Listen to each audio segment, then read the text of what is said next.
You never truly know a person, so don't write them off until you've shared the grease, sweat, and a literal midnight crisis.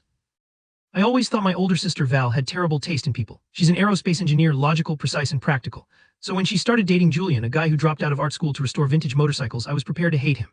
I'm her younger brother, and as a computer science student, I couldn't understand what she saw in this guy who constantly had grease under his fingernails and wore jackets that smelled like gasoline.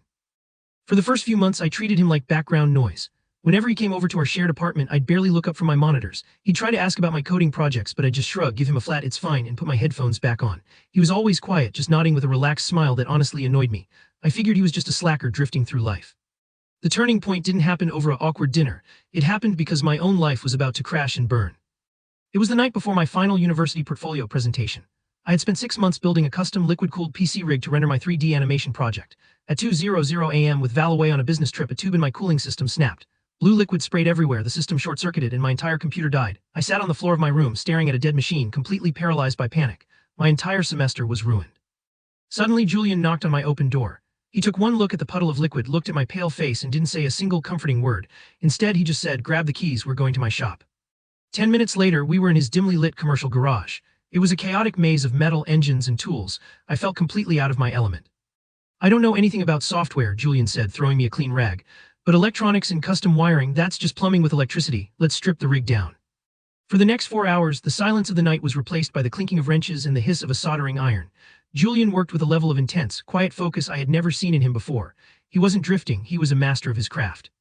To keep me from losing my mind while we waited for a custom circuit bypass to dry, he started telling me a story about his first year in the garage.